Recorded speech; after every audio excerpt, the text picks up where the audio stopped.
ॐ स्थापकाय च धर्मस्य सर्वधर्मस्वरूपिणे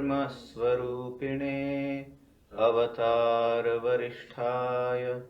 रामकृष्णाय ते नमः।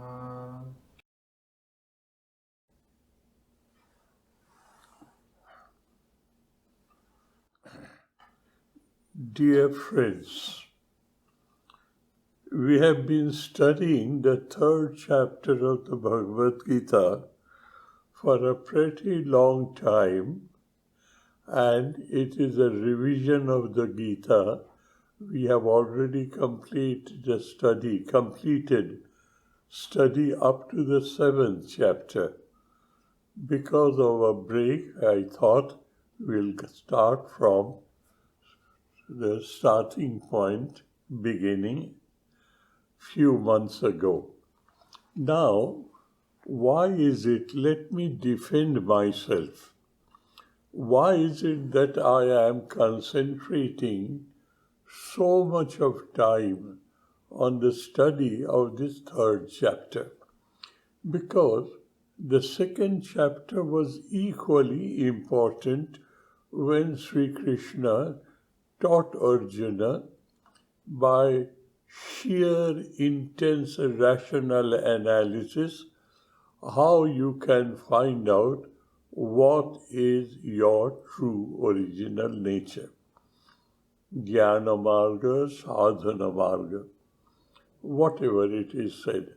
And thereby, having achieved which, what are the signs and symptoms of a sthita prajna, a person of mature, stable understanding. Prajna is wisdom, understanding. We have done that. Now, the main theme is Arjuna is a very practical person. He knows his limitations. When he hears that there is another methodology known as Jnana Marga, the path of rationality, and to follow that path, one leaves the world behind, goes to the hills and dales and forests where civilization does not touch, and he can concentrate deeply on meditating to find out an answer to the question, who am I, what am I? Away from this impending battle, where Arjuna has to play a very important part and an important role.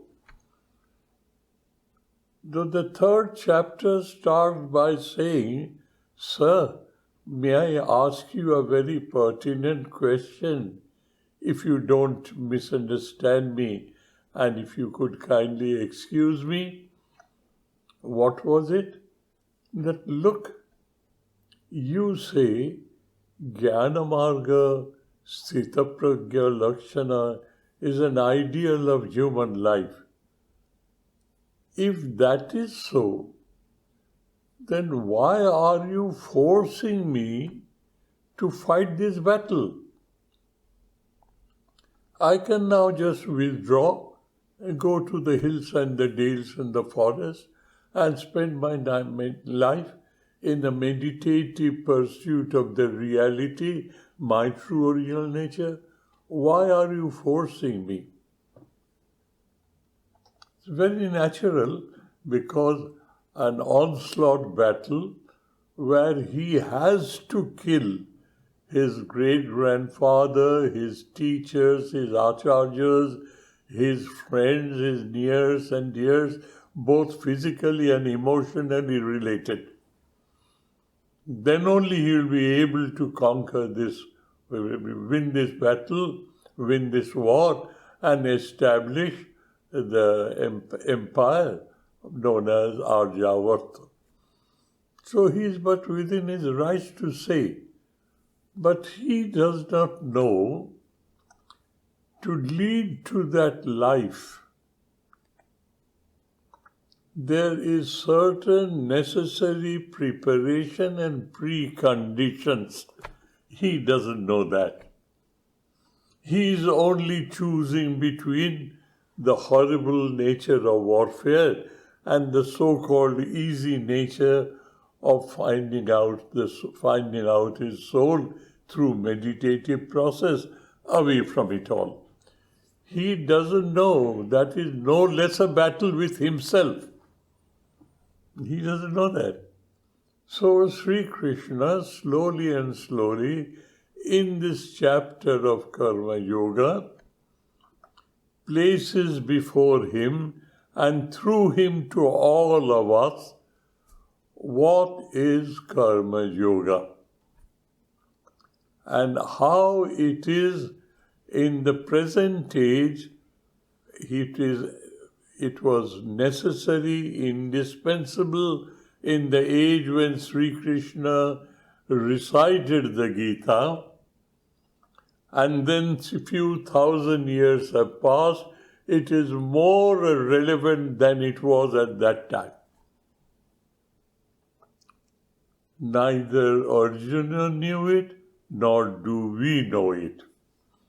We think sannyasa is nothing else but a process of escapism, a process of defeatism. I run away from these rigmaroles of the world. But running away from these problems is not a solution of that problem. This is what one must very, very properly understand. And the whole of the chapter is based on this, that you don't have to run away. What you have to do is to re-educate yourself in such a manner that you live in this world with a new perspective, with a new attitude, with a new understanding. Please try to understand, we will have to live in this world.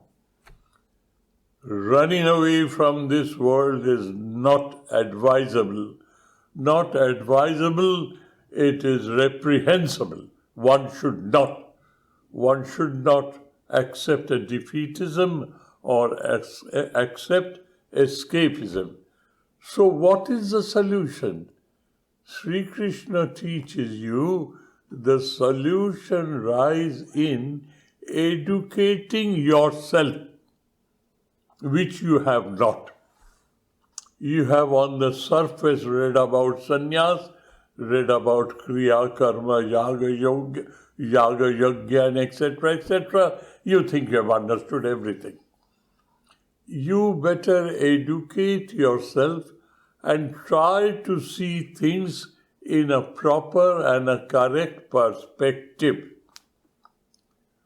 The only difference between what Acharya Shankara, when he interprets the Gita in Dwapara Yuga, that is few thousand years ago, and this very Gita is being interpreted by Sri Ramakrishna and Swami Vivekananda in the modern age. The interpretation is nothing else but creating a new perspective to look at this problem. The goal remains the same. There are, my friends, listeners and students of the Gita, I find a feedback from them that what is wrong? Why did Sri Shankara say that Karma Yoga is a preparation for Jnana Yoga? Karma Yoga does not lead to mukti and bhakti and moksha directly. Karma Yoga is a process where Chitta Suddhi takes place. What is Chitta Suddhi? total purity of your personality, your capacity and your thought processes. Capacity of thinking and your thought processes, total purity. When that is achieved, then the base is ready for Jnanotpatti. The Jnana, that knowledge, who am I, what am I, can surface up. This is how it is said. Now, we find in Swamiji's writings, he says, Jnana, Bhakti, Karma, and Raja Yoga, self-disciplining, mind control, they are direct and independent means to realization. Direct and independent. Whereas Shankara says it is indirect. Karma Yoga will not lead you there. Karma Yoga will take you to such a place from where you take off to that place. And this has been a bugbear of many academicians, and I am not bothered about academicians. Many of our devotees and swamis and etc., etc., etc. We must know for certain, why did Swami say it is a direct and independent means to realization, and Shankara says, Chitta Shuddhir Bhavati Ishvara Buddhya Kriyamani Karmani Shatta Shuddhija Jnana Praptir Yogyata Bhavati. He says, look, when you perform karma yoga, that is Ishvara Arpana Buddhya, with this understanding that my whole activity of my life, my flow of life is being offered to God as a worship. That will create Chitta Shuddhi, total purification of my personality, and that will be the cause of Jnana Praptir Yogyata Bhavati. That is, you will be able to be a Jnani thereafter. He has broken up into two different stages, thereby implying Karma Yoga is not a direct and independent means to realization. Whereas Swami Vivekananda and his illustrious Guru Sri Ramakrishna, they say in Kali Yuga, in the present day, Karma Yoga, Jnana Yoga, Bhakti Yoga, Raja Yoga, each one of the yogas, if performed according to the dictates, is a direct and an independent means to realization. Today, dears, I would like to try and sort out this so-called misconception or misunderstanding, because Acharya Shankara is an Avatara Purusha. Swami Vivekananda is likewise. How can they two talk in a cross purpose? It is our limited understanding that creates a conflict in their statements.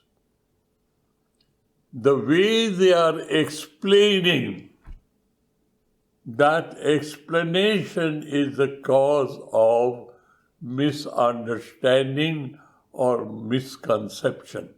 Let me put it this way. Acharya Shankara says, as I quoted from him, that if you continue to perform Karma Yoga, what is Karma Yoga? Convert your activity, that is, convert your flow of life into an endless interaction with the awareness of presence of the divine every moment of your life. If you do so, you come to that stage which is known as Chitta Suddhi, Satta Suddhi. Total purification of your personality. And when that happens, you are now well qualified to reach that goal. Jnana praptir yogyata bhavati. You qualify yourself for that method, jnana prapti, to be aware of oneness with the universe. That is one statement, and Swamiji says it is direct and independent means to realization. No stepping stone, direct. What is the contradiction? What is the conflict? Let us pay attention now. These are statements made by two incarnations. Statements made. And with our limited understanding, we can't find out a harmony between the two. It's a fact of life. I find a conflict between what Avatar Purusha Sri Krishna is saying and Avatar Purusha Sri Ramakrishna and Swami Vivekananda is saying. Why this contradiction? Is there any shortfall in my understanding? So let us see. This is a statement. The statements are based on facts of life. Let us look into the facts of life. What happens to me? I am, as of today, non-divine in my attitude. My life moves egocentrically. God doesn't exist in my life. So, I'm being taught that slowly and slowly you convert and correct your attitude, you change your perspective, you polish up your understanding that this life, which is flowing because of my egocentric ambitions, which I say is my duties of life, to be wealthy, to be healthy, to be admired by the society, and etc., etc., etc. And it has been shortened in three principal cardinal desires. Putraishana, Vittaishana, Jashaishana. I would like to leave a progeny behind so that I am not forgotten in future. My children and my grandchildren and my great-grandchildren will remember me. So I would leave a generation behind me. One of the cardinal desires. Next cardinal desire is Vitya Eshana. Eshana is desire. Vitya is wealth and all that goes with wealth. Power and pelf and wealth. They go all together. I want that. That's why I'm born. That's why I'm educated. I must be a successful man in this world. And the measure of success is being wealthy, healthy. Good enough. And what is the third one? Jashaishana. I would like to be appreciated, admired, approbated, almost on the verge of being worshipped. That's my desire. Oh, so and so. oh, he's like a saintly person. I would like people should talk about me in this manner. As of today, our life flows based on our egoistic attitude, rotating around three different desires. And life flows. And I am doing things, and I find sometimes I succeed, sometimes I fail, and even if I succeed, the success is short-termed. It's not everlasting. It is transitory. It happens, it stays for a while and disappears. And I am running after it. Running after a mirage, running after a will-o'-the-wisp, methane gas in a marshland. Directionless. And that is why, remember the famous section of Swamiji's poem, I am tired of this unending farce, this dreamless please no more, this ever running, never reaching, nor even a distant glimpse of shore. A person who is introspective, he comes to this conclusion. I have only this life. I am not sure how I'll be born again or not. Nothing is known to me. But this life is a life full of activity. And I am active. And I am doing these things which gives me a transitory result, and they deceive me and run away. The world promises me everything, but the world does not have the capacity to fulfill its own promise. And you get tired. So you look around. Is there any way? This is the starting point of a karma yogi's life. This is the only life that I have. I do not know what is in store for me after I die.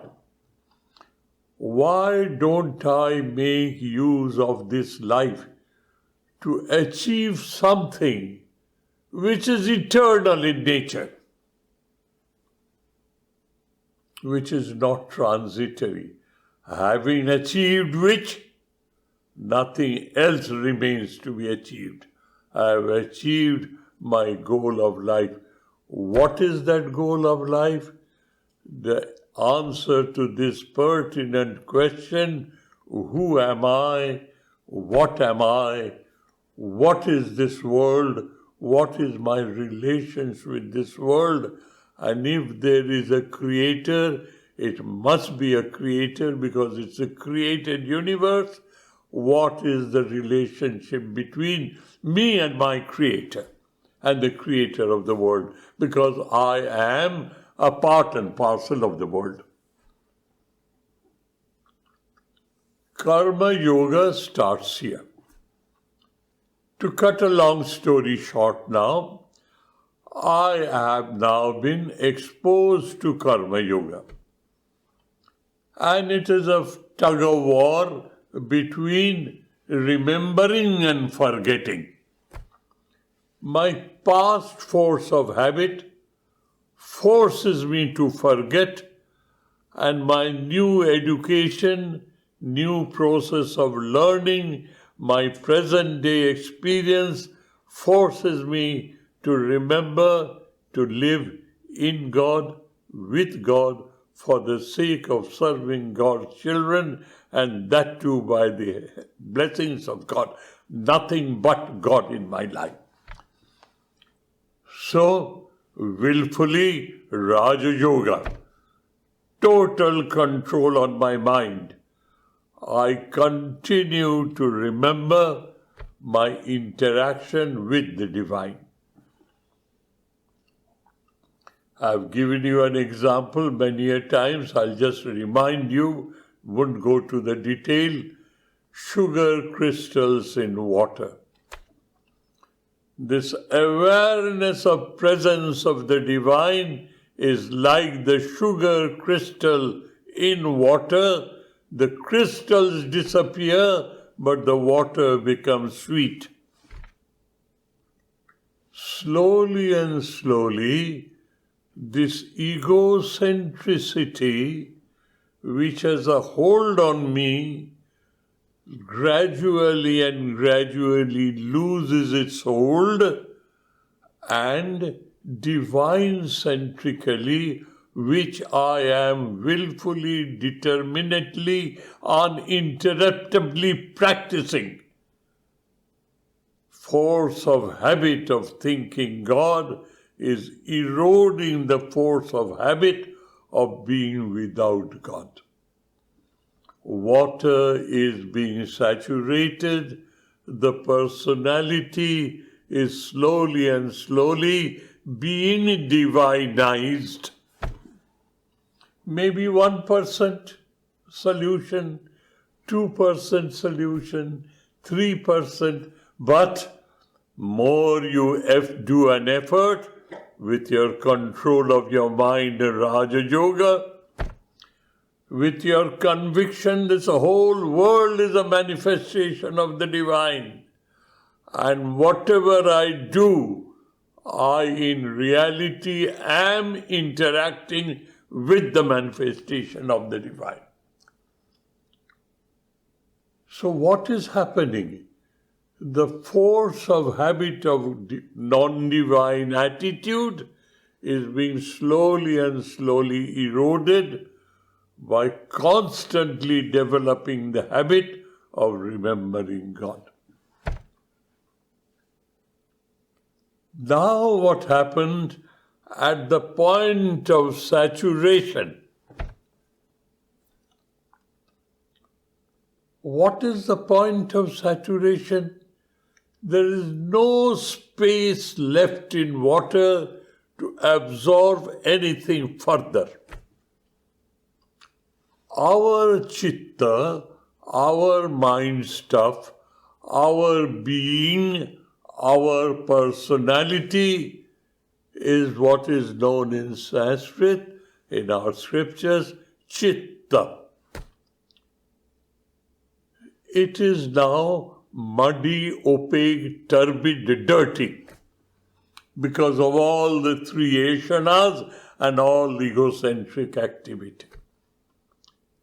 Slowly and slowly, being divine-centric, that muddiness, that opacity, that dirt is being filtered away. And by example, in your home, in your backyard, there is a pool, a swimming pool, and you have a water filter, and it rotates like a robot, or self-moving, and cleans up the water of the pool. A time comes, the water is crystal clear. To the extent the bottom of the pool comes to the surface, as it were, and you can count the small little tiles and you can see the mosaic design thoroughly, perfectly. Why? The turbid water has lost its turbidity, its opacity, its pollutant, and it is dirt. And it's dirt. It has become crystal clear. What is in the bottom is visible to you. What is in the bottom, in the core of your heart? Your awareness of your amness. It automatically flushes over.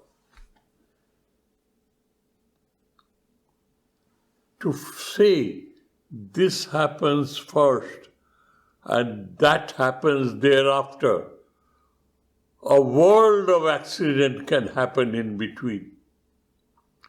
And what is the guarantee it will happen thereafter? So, here is a finger. I can see my finger from here. I can see my finger from here. I see the finger, but I see it from 360 degrees. Acharya Shankara is highlighting that first think of Chitta Suddhi. He does not say that Chitta Suddhi is not Jnanotpatti. He says you get that after this. There's no after. It is one at the same time. Otherwise, there's a saying in our Sanskrit scriptures, anavastha dosha. Why a second later?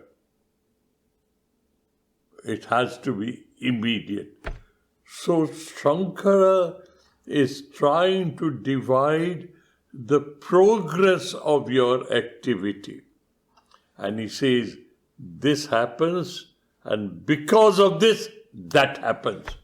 And Swamiji says, when this saturation is super saturated, crystal clear, sugar is available.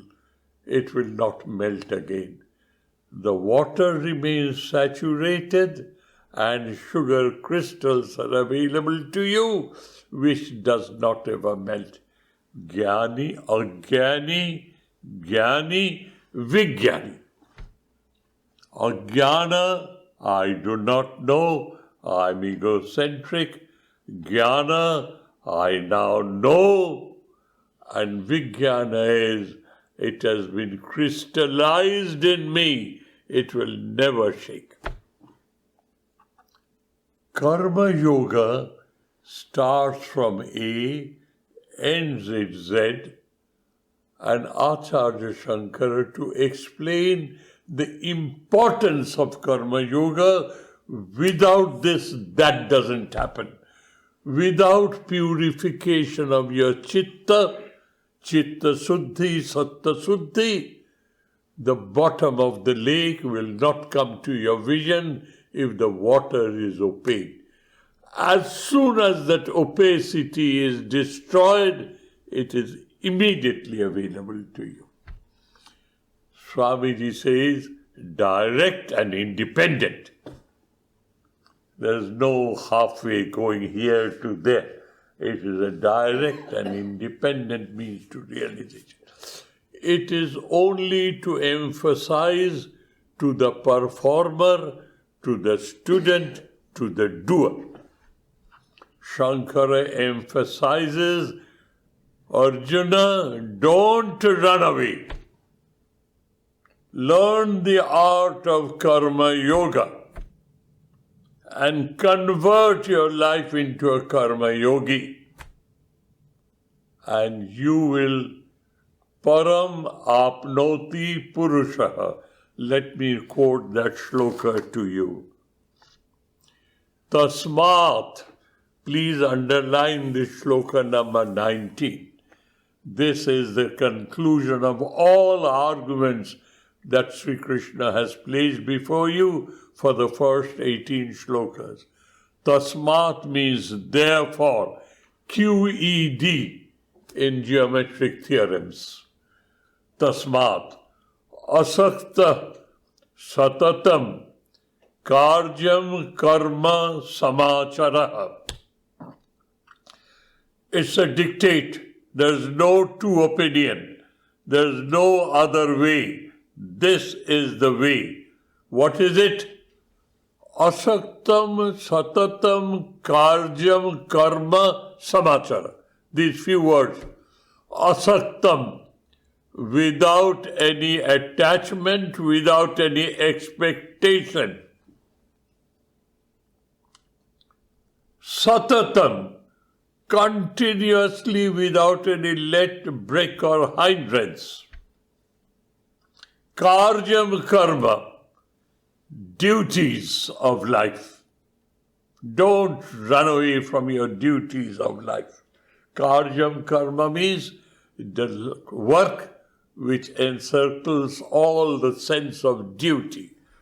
Samacharaha, samyak acharaha. What is samyak achara? With correction, with thoroughness, correctness, perfection, excellence. No escape. Therefore, Arjuna, convert your flow of life rotating around the concept of duty. What is the duty for a brahmachari or a Swami? What is the duty? To achieve that goal. Whatever I do is that goal-oriented. What is that goal? To be one with my Maker in heaven. Do it thoroughly, not in a slipshod manner, not in a haphazard manner, not in a manner that, I'll do it later on. Nothing doing. Correctly, thoroughly, perfectly, excellently. He's concluding, Satatam asakta san, without any expectation and attachment, perform your duties of life correctly, thoroughly, perfectly, excellently. Why are you being so exacting? Why are you being so strict disciplinarian on me? That is what Arjuna is thinking. He answers why. Asakto hi acharana purusha param apnoti. Asaktam hi acharan karma param apnoti purusha. I am being so exacting on you because if you do so, param apnoti, you will reach the sublime. See, Sri Krishna is saying direct and independent.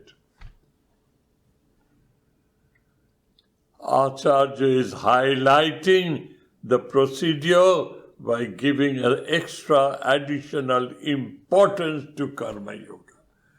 That gives you the credibility of achieving that goal.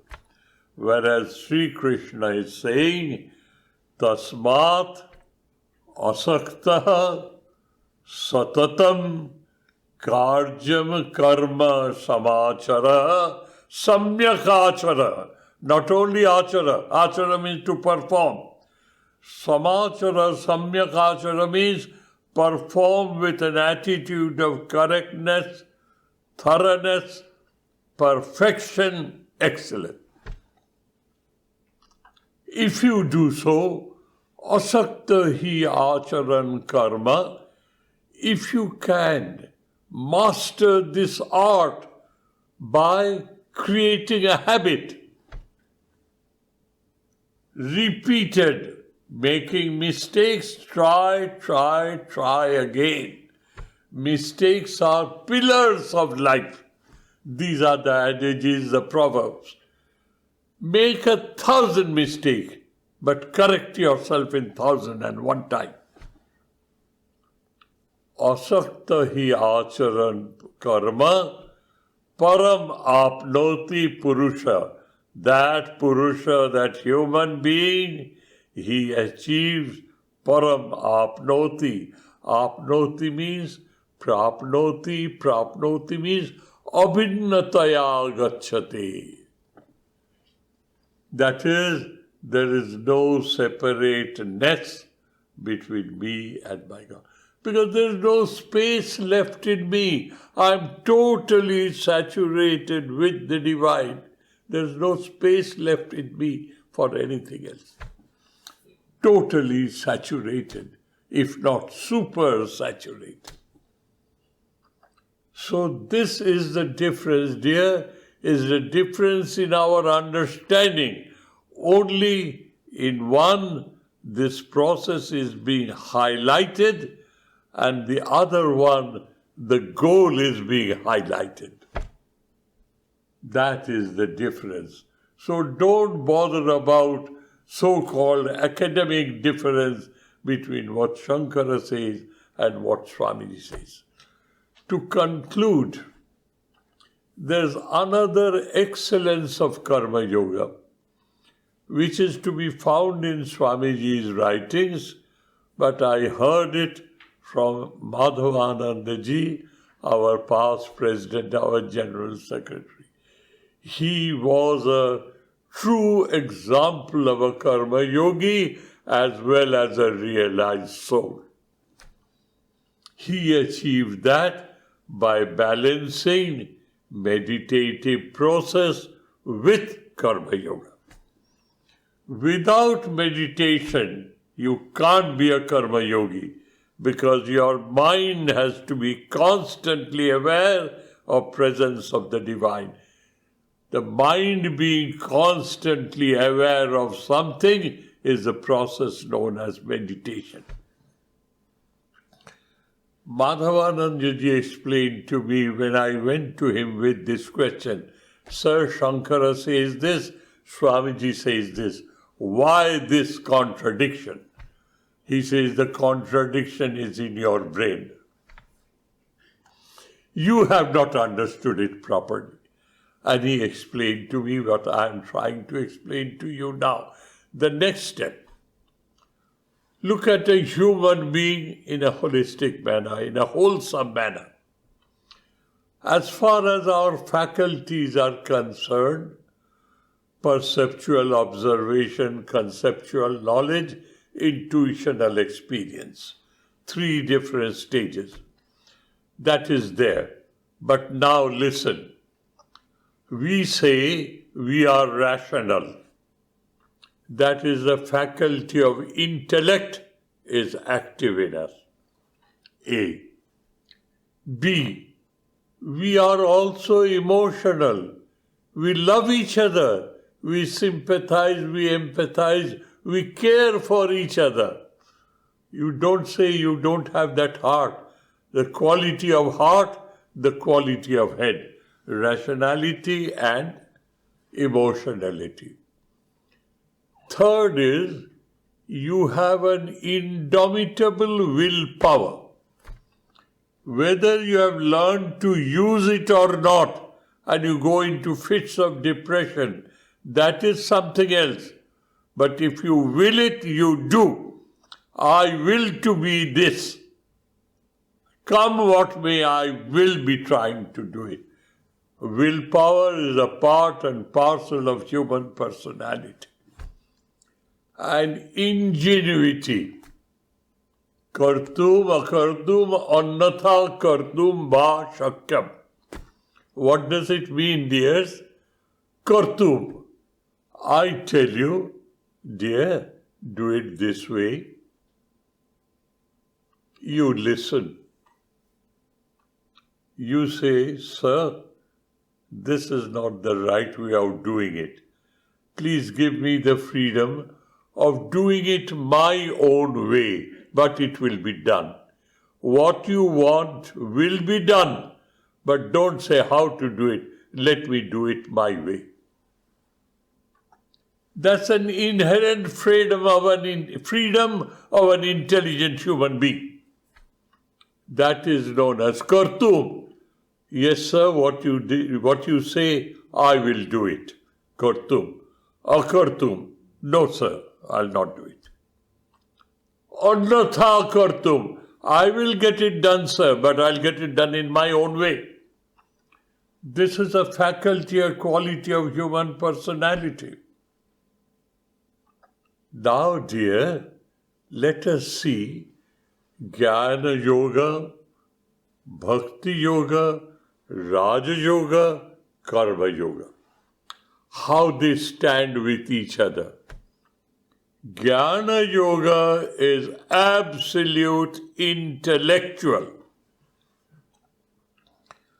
I've given you an example which I saw when I was a brahmachari, a young man. In those days, Asiatic cholera was an epidemic. Every year it would happen, especially in summer and monsoon. In Rishikesh, one young Swami, not very young, in his middle age, was dying of cholera. In those days, as because he went on purging and losing water, so in those days the system was, don't give him any water. He'll pass it out. Let him retain. So it was a custom not to give any water. Whereas today, because he is dehydrating, they put in water through your veins. Intravenous glucose or saline. So that man, water. He was in agony, he was dry like a bone, he was asking for a water. Another young Swami could not stand it anymore.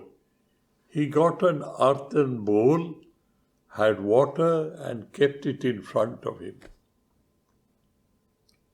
He reacted because of his emotions. The head Swami, quite elderly, he rebukes that boy who gave him water. He is going through his prarabdha bhoga, suffering of his prarabdha. Who are you to change his prarabdha by being water? He comes forward and kicks and breaks the bowl. He is a jnani. What does jnana say? Prarabdham upabhogenaiva apakshiyate nanyatha. Whatever is in store for you, your past karma, you have to go through. He is a jnani. His prarabdha is to die crying for water. Who are you to stop him from suffering his prarabdha? He kicks the bowl off. Jnani, he is a bhakti, his emotions. Now see what a karma yogi is. With his intellect, he is convinced the whole world is manifestation of the divine. There is not a speck of space, not a dot of time where divine is not. Jnana Yoga. And what is the role that Raja Yoga is playing? He is steadfast in his intellectual conviction, and he is, through his acts and deeds, he is serving God, worshipping God emotionally with love, respect, reverence. Emotion, Bhakti Yoga. And ingenuity, he is converting mundane work, worldly work, into a worship. That is his ingenuity.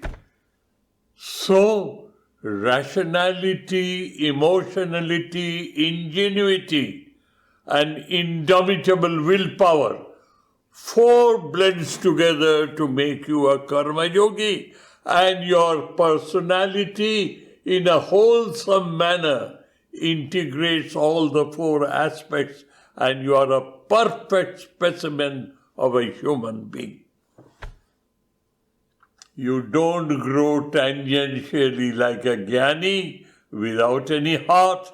You don't grow as a person with great emotion without any wisdom or conviction.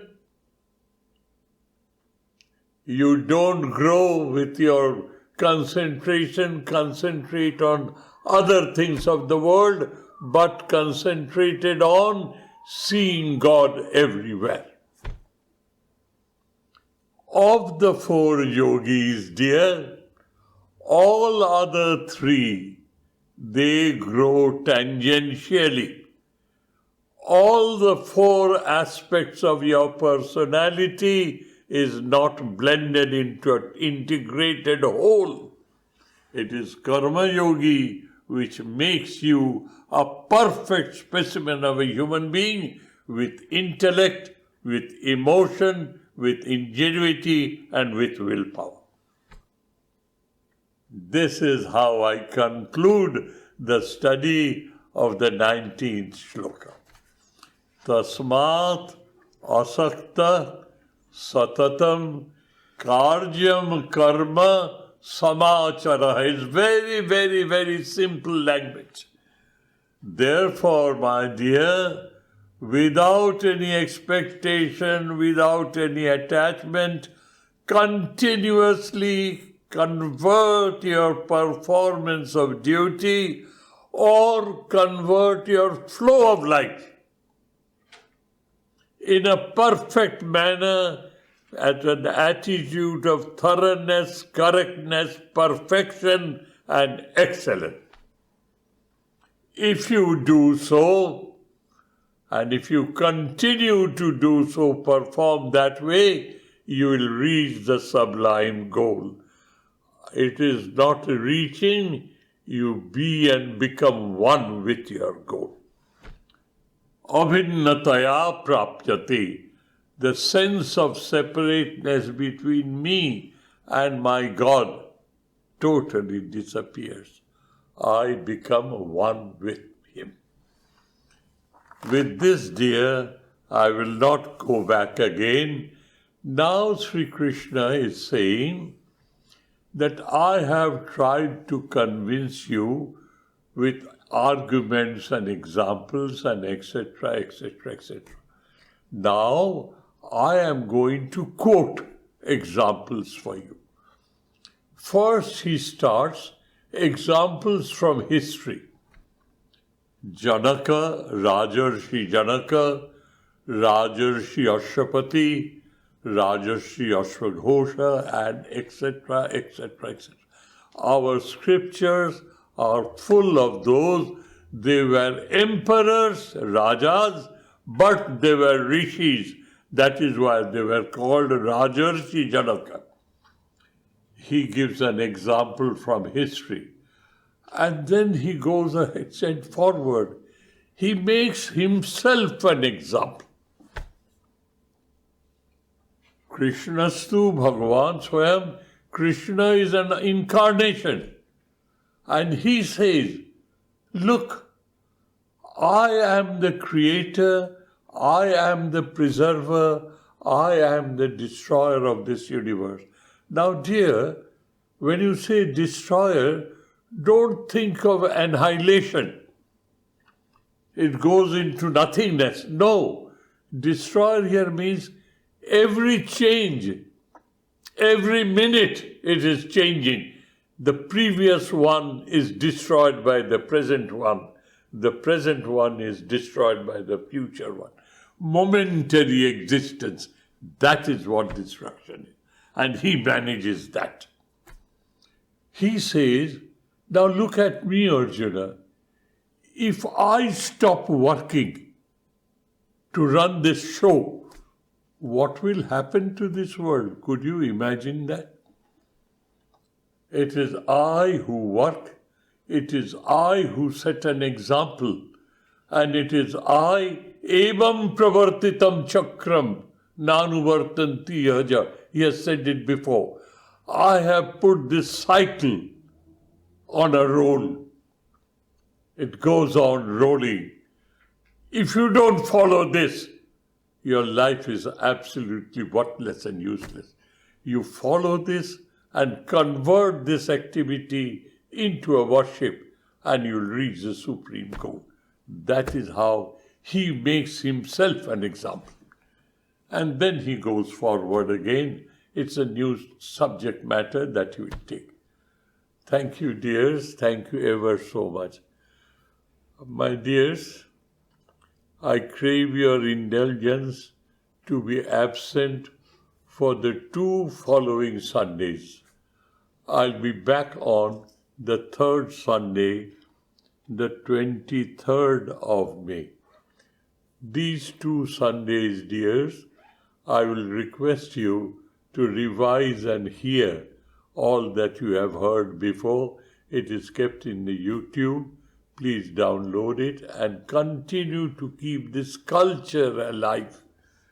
And that is what is required, to keep this culture that I have to transform my life into an endless worship of the divine. This is the spiritual culture based on unshakable discipline, and that discipline or motivation comes from rock solid, crystal clear conviction. Thank you, my dears. Thank you ever so much. God bless us all. Om Shanti Shanti Shanti. Harihi Om Tat Sat. Shri Ramakrishna